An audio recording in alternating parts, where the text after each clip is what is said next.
ज्ञानतिमिरान्धस्य ज्ञानञ्जनशलाकया चक्षुरुन्मीलितं येन तस्मै श्रीगुरुवे नमः। नमः विष्णुपादाय कृष्णप्रेष्ठाय भूतले श्रीमते भक्तिवेदान्त स्वामिनिति नामिने। नमस्ते सारस्वते देवे गौरवाणी प्रचारिणे निर्विशेष शून्यवादी पाश्चात्य देश तारिणे नित्यानंद नमस्तुभ्यं प्रेमानंद प्रदायिने कलौ कल्मषनाशाय जानवापतये नमः। नमो महावदन्याय कृष्ण प्रेम प्रदायते कृष्णाय कृष्ण चैतन्य नामने गौरतुसे नमः।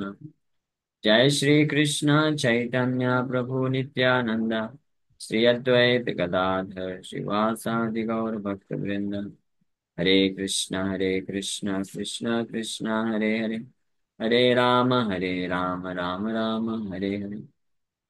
हरे कृष्ण। सो आप सभी भक्तों का हार्दिक स्वागत है आज के श्रीमद् भगवद गीता के चर्चा में। सो हम लोग चर्चा कर रहे हैं श्रीमद् भगवद गीता चैप्टर 1 और इसका श्लोक संख्या 15 पे चर्चा करेंगे आज। कल 14 नंबर श्लोक पे चर्चा किया विस्तार से, और ये 14 नंबर श्लोक गीता का फर्स्ट वर्ड से पहला श्लोक है जिसमें फर्स्ट टाइम भगवान कृष्ण का नाम आता है माधव।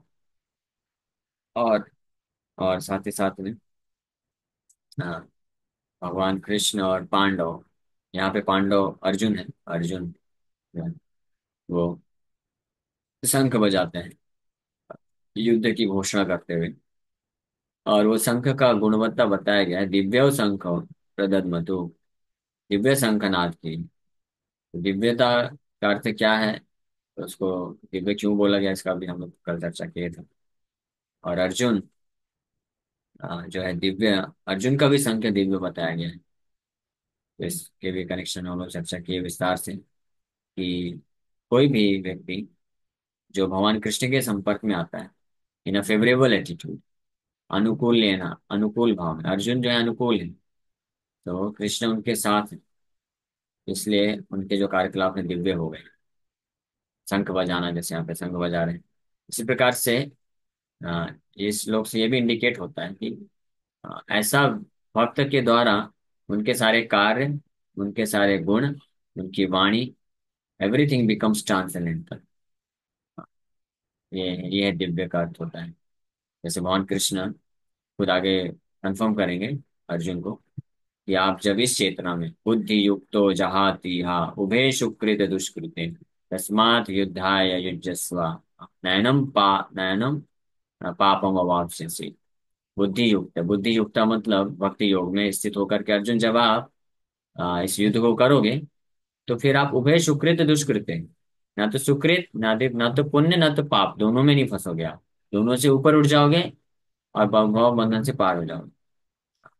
जब अर्जुन क्षत्रिय धर्म को समझ करके युद्ध करेंगे तो पुण्य मिलेगा, और अपने क्षत्रिय धर्म को नेग्लेक्ट करते हुए युद्ध नहीं करेंगे तो पाप मिलेगा, ये भगवान बताए। लेकिन अगर आप बुद्धि योग में स्थित होकर के करोगे तो दिव्य हो जाएगा आपका ये कार्य, युद्ध युद्ध नहीं रह जाएगा। इसलिए प्रभुपाद जी क्या बोले कि अर्जुन के द्वारा battle field of Kurukshetra, Kurukshetra के युद्ध स्थल में बाण चलाना कृष्ण के आदेश पे, it is as good as chanting Hare Krishna महामंत्र। जैसे कोई भक्त, शुद्ध भक्त होता है, हरे हरे कृष्ण महामंत्र का जप करता है तो जो लाभ प्राप्त करेगा। तो अर्जुन जैसा जो भक्त है, जो पूर्ण रूप से कृष्ण कॉन्शियस है, बस एक ही इसमें महत्वपूर्ण चीज क्या है, one must be Krishna conscious. Krishna भावना भावित होना चाहिए। कृष्ण भावना भावित होने का अर्थ क्या है, कृष्ण का, कृष्ण को, कृष्ण के, कृष्ण को, के का, ये याद रखे फॉर्मूला। कृष्ण के लिए करना, कृष्ण को समर्पण करना, हर चीज, अपने आप को भी, और कृष्ण के लिए करने के पश्चात जो फल आया उसको भी, और अपने आप को कृष्ण का समझ, कि मैं किसका हूँ, मैं कृष्ण का हूँ, मैं और किसी का नहीं, है ना। नहीं, माँ बाप का तो हो सकता है। तो माँ बाप का ये शरीर है निश्चित रूप में। मैं उसका हूँ। जो जो कृष्ण का है वो है उसका हूँ। अच्छी कृष्ण बात। के भक्त है, कृष्ण का संसार है, हाँ, तो मैं भी कृष्ण तो का हूँ। कृष्ण का हूँ और कृष्ण के भक्तों का। This is perfect understand. Anyway, तो ये तो कृष्णा कॉन्शियसनेस बोलते हैं। तो अर्जुन पहले जो अपने सामने सगे संबंधियों को देख रहे थे कि ये मेरे सगे संबंधी हैं। लेकिन जब कृष्णा कॉन्शियस हो गया तो जान गए, ना तो ये मेरे हैं ना तो मैं इनका हूँ। मैं भी कृष्ण का हूँ, ये भी कृष्ण के हैं। इसे कृष्ण बोल रहे हैं कि आप इनको मारो, तो मुझे मार देना चाहिए। इसको बोलते हैं कृष्णा कॉन्शियस। जैसे बताओ। परशुराम भी परफेक्ट एग्जाम्पल। परशुराम, है ना? हालांकि कई लोग नहीं समझ पाते हैं और उनको गलत समझते हैं कभी कभी। लेकिन परशुराम जमदग्नि के आदेश पे, जमदग्नि उनको बोले अपनी माँ को मार दो, परशुराम इमीडिएटली आप जो है अपनी माँ का सर धड़ से अलग कर दिया। बाकी जो बड़े भाई थे वो जो है नहीं माने, आज्ञा का पालन नहीं किए, तो उनको भी अपराध लग गया पिता के आदेश का। पिता उनके कौन है? पिता कोई साधारण पिता नहीं थे, वो गुरु ही थे। गुरु, और बहुत ही एक्सॉल्टेड डिवोटी, मतलब बहुत ही एक्सॉल्टेड पोजीशन थी उनकी जमदग्नि की। परशुराम इस बात को जानते थे कि अब मेरे पिता की क्या शक्ति है, इसलिए वो जानते थे कि अभी पिताजी अगर ये दंड देना चाहते हैं तो दंड तो मिलने वाला है माँ को। लेकिन अगर मैं उनकी आज्ञा का पालन कर दूंगा तो खुश हो जाएंगे, फिर मुझे वरदान देंगे, तो वरदान में मैं मांग लूंगा वापस से कि माँ को जीवित कर दो और माफ कर दो। तो इसलिए वो बुद्धिमान था, इसलिए वो आदेश का पालन किया। लेकिन वो ये कार्य कर पाए क्यों? क्योंकि he was perfectly situated in शांत एंड इंटर नॉलेज। तो अर्जुन भी ये कार्य कैसे कर पाए? अदरवाइज कैसे संभव है भीष्म पितामह के ऊपर बाण चलाना? पॉसिबल है? द्रोणाचार्य के ऊपर बाण चलाना पॉसिबल ही नहीं, और भी सगे संबंधी सबके ऊपर बाण चलाना। तो कृष्णा कौन से कृष्णा भावना भावित हो गए अर्जुन, इसलिए वो सब कर पाए। उसी प्रकार से हम जब कृष्ण भावना भावित हो पाएंगे तभी सारे आसक्ति को त्याग कर पाएंगे, नहीं तो आसक्ति को त्याग कर पाना इम्पॉसिबल है। और मृत्यु के समय तो सारी आसक्ति एकत्रित हो जाती है और व्यक्ति को वापस से बांध देती है, फिर से उसको जन्म लेना पड़ता है। मृत्यु के समय अगर किसी को इस भौतिक संसार में किसी भी वस्तु, व्यक्ति, स्थान, परिस्थिति के प्रति अगर आसक्ति आ गई तो इमीडिएटली उसको प्राप्त कर लेगा। यम यम वाप स्मरण भावम, स्मरण शब्द इस्तेमाल हुआ है। स्मरण, स्मरण जो होता है, स्मरण और सोचना, ये थिंकिंग, थिंकिंग एंड स्मरण ये एक चीज नहीं है। हाँ, आप अगर सोच रहे हो, केवल सोचना मात्र ही स्मरण नहीं कहता है। सोचना मात्र पर स्मरण नहीं कहलाता है। when you think of something or somebody with a great attachment for him alone, उसको स्मरण दशा बोलते हैं। जैसे प्रहलाद महाराज, स्मरण की दशा। जब आप किसी व्यक्ति के बारे में, स्पेशली स्मरण जो है भगवान कृष्ण के लिए ही स्मरण इस्तेमाल होता है। श्रवणम कीर्तनम विष्णु स्मरण, स्मरणम मीन्स विष्णु स्मरण, कीर्तनम मीन्स विष्णु कीर्तनम, श्रवणम मीन्स विष्णु श्रवणम। वैसे कीर्तनम तो इस संसार में कई लोग बखान करते रहते हैं अन्य चीजों का, वो माया कीर्तनम, लेकिन वास्तविक कीर्तन मतलब विष्णु कीर्तन। और उसी प्रकार से स्मरण मतलब विष्णु स्मरण। सेवनम मतलब विष्णु सेवनम, भगवान कृष्ण का सेवा करना। सेवा मतलब भगवान कृष्ण का या विष्णु का सेवा करना। स्मरण मतलब भगवान विष्णु, भगवान कृष्ण का विस्मरण करना। इसी प्रकार श्रवण कीर्तन, इसी प्रकार से समर्पण मतलब कृष्ण को समर्पण करना, आत्मसमर्पण। ये नवविधा भक्ति के अंग है, किसके लिए है? ये कृष्ण के लिए है। बाकी हम लगाते कई लोगों के लिए, अलग बात। नवविधा भक्ति जो है हम संसार में अन्य किसी के लिए लगा देते हैं। श्रवणम कीर्तनम स्मरणम अर्चनम वंदनम दास्यम साख्यम आत्मनिवेदनम, माया के लिए करते हैं अलग अलग लोग। लेकिन but actually it is meant only for Krishna, ये केवल कृष्ण के लिए है, भगवान के लिए ही है। भक्ति किसके लिए है? भगवान के लिए। आप किसी का पूजा कर सकते हैं, पूजा, यू कैन वर्शिप समबडी जो सुपीरियर है, ग्रेट है। वर्शिप करना मतलब रिस्पेक्ट देना, तो रिस्पेक्ट हम तो चींटी को भी दे सकते हैं, पूजा तो चींटी का भी किया जाता है। पूजा मतलब रिस्पेक्ट देना, तो वो किसी का भी किया जा सकता है। इसलिए डेमी गॉड वर्शिप बोला गया है। डेमी गॉड देवता का कभी भक्ति नहीं बोला गया शास्त्रों में। देवता उपासक, देवता का उपासना बोला गया। लेकिन विष्णु भक्ति, कृष्ण भक्ति बोला गया। भजन, भजन जो शब्द है, देवता के लिए भजन इस्तेमाल नहीं किया गया। वो केवल भगवान कृष्ण के लिए रिजर्व। तो भजन या भक्ति का अर्थ होता है सेवा। हाँ, जो सेवा है, प्रेममय सेवा करना, विदाउट एनी मोटिवेशन, तो केवल भगवान के लिए है एप्लीकेबल। किसी देवता के लिए भी नहीं है, इस संसार के किसी व्यक्ति के लिए नहीं। ये जो टर्म इस्तेमाल किए जाते हैं, हाँ, ये सब देशभक्ति, मानव भक्ति, मातृभक्ति, पितृभक्ति, ये गलत टर्म। भक्ति नहीं होता है, वो वर्शिप बोल सकते हैं। देश पूजा, मातृ पूजा, पितृ पूजा, ये पूजा कर सकते हैं। पूजा मतलब रिस्पेक्ट देना, या उनके स्थिति अनुरूप उनको जो है हम जो भी सेवा कर सकते हैं। लेकिन भक्ति जो है भगवान के लिए एप्लीकेबल होती है। एनीवे, तो ये भक्ति के स्टेज में जो है, इसको बोलते हैं दिव्यता, ट्रांसेंडेंटल, दिव्य। तो ऐसा, जो इस प्रकार से जब वो कृष्णा कॉन्शियस होता है, तो कृष्णा भावना भावित होता है, तो उसको बोला जाता है कि वो दिव्य हो गया। और ऐसा दिव्य जो व्यक्ति होता है, भक्त ही होता है, शुद्ध भक्त होता है, तो न एति माम एति सो अर्जुना, वापस से इस भौतिक जगत में फिर वो नहीं आता है।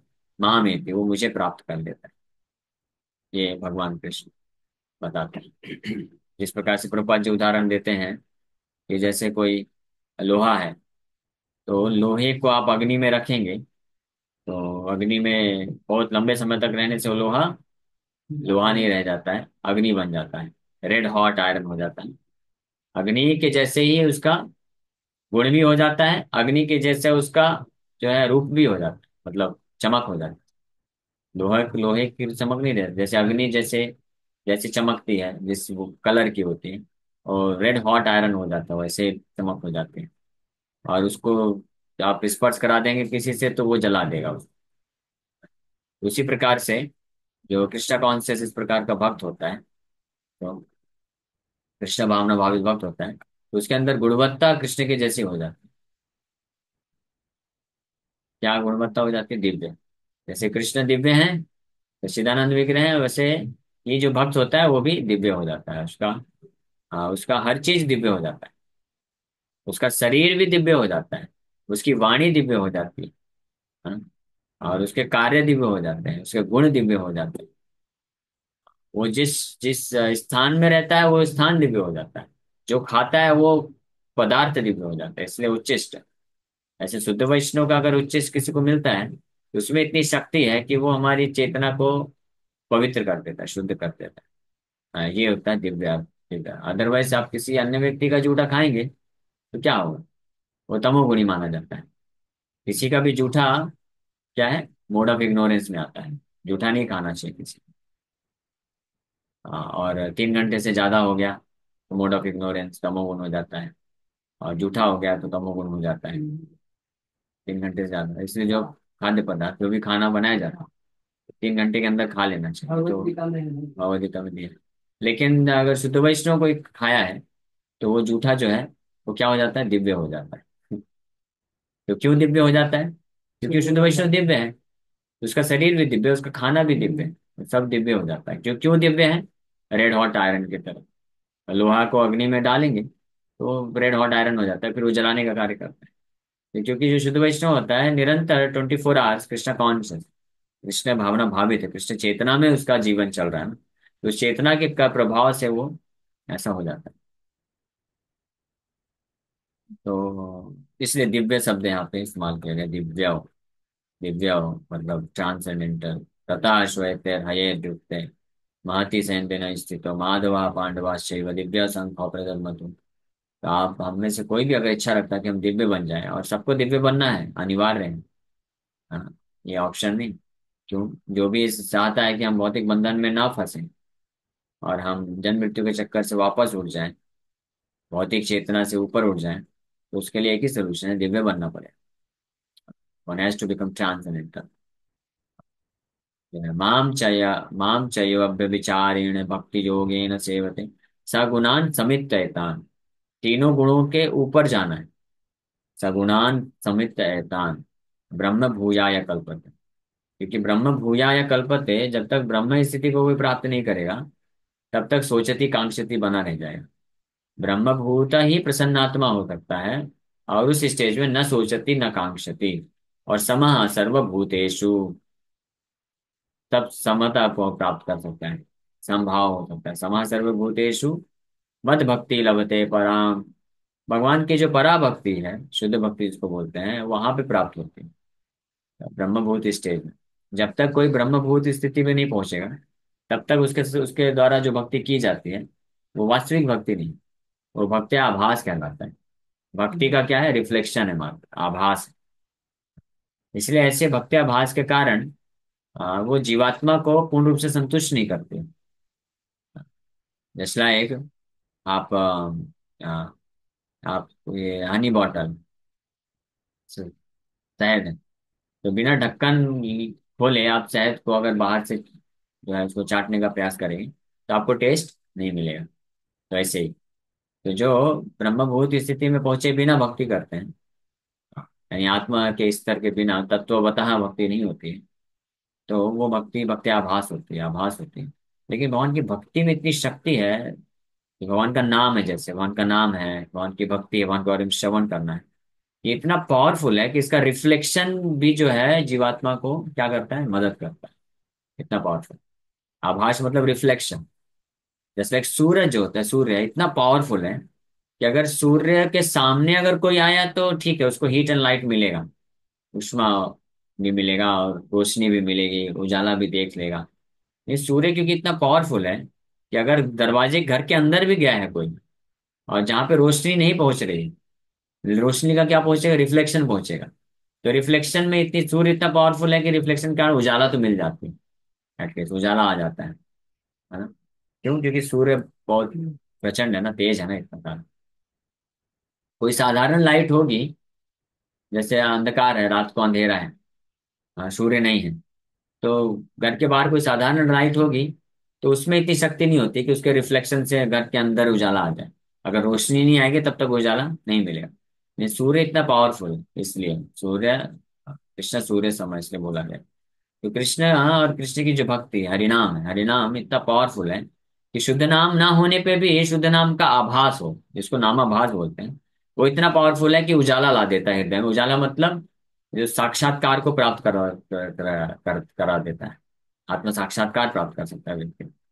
और जो है मुक्ति, मुक्ति की अवस्था को प्राप्त करते हैं, अनर्थ का नष्ट हो जाते हैं, कल्मश नष्ट हो जाता है, मुक्त हो जाता है व्यक्ति। और जब मुक्त हो जाता है, ब्रह्मभूत स्थिति में पहुंच गया, फिर कंटिन्यू करेगा तो निश्चित रूप में हो गया, फिर शुद्ध नाम आ गया।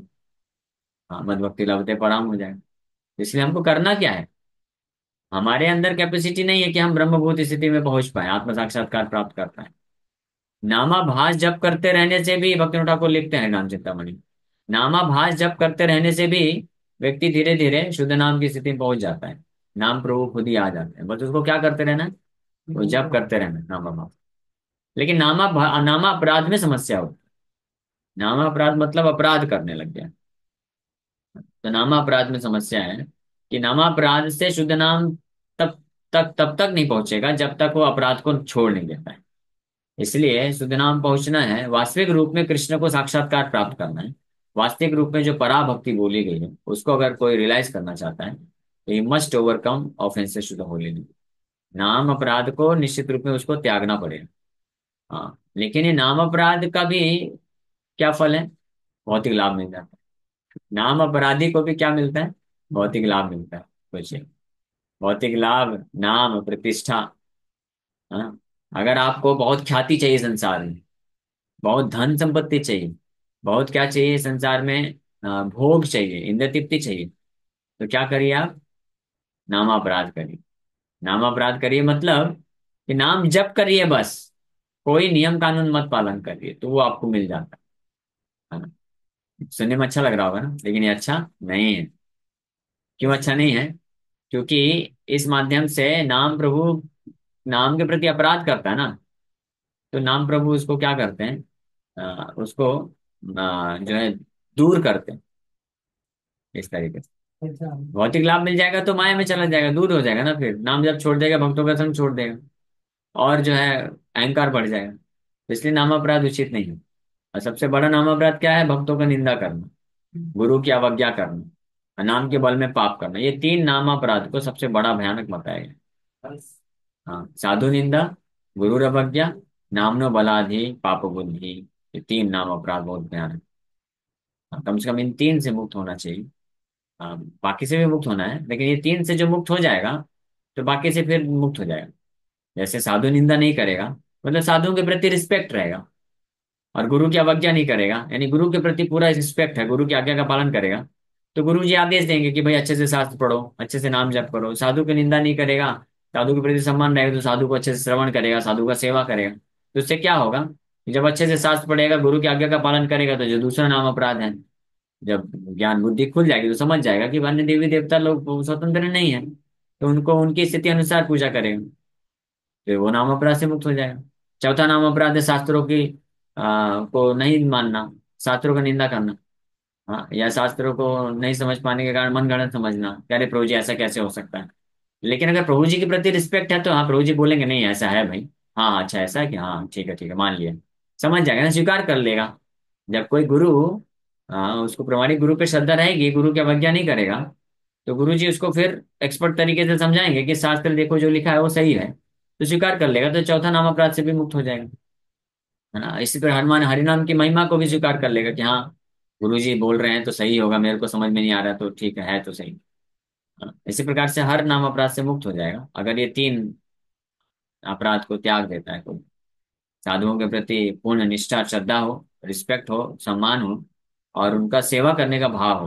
हाँ, शुद्ध वैष्णव, स्पेशली शुद्ध वैष्णव के प्रति, यानी अगर किसी के हृदय में प्रभुपाद जी के प्रति पूर्ण निष्ठा है कि प्रभुपाद जी जो बोले हैं, जो लिखे हैं, जो करे हैं, वो एब्सोल्यूट ट्रूथ। हाँ, तो फिर वो जो है हर चीज समझ जाएगा, और सारे नाम अपराध से मुक्त हो जाएगा, और इस प्रकार से शुद्ध नाम तक पहुंच सकता है। शुद्ध नाम पहुंचेगा तो मतलब दिव्य ब्रह्मभूत स्थिति हो गई। ब्रह्मभूत स्थिति हुई मतलब वो फिर तो बोलते हैं दिव्य हो गए। तो ये एनीवे, हम लोग इस श्लोक पे थोड़ा और चर्चा कर दी।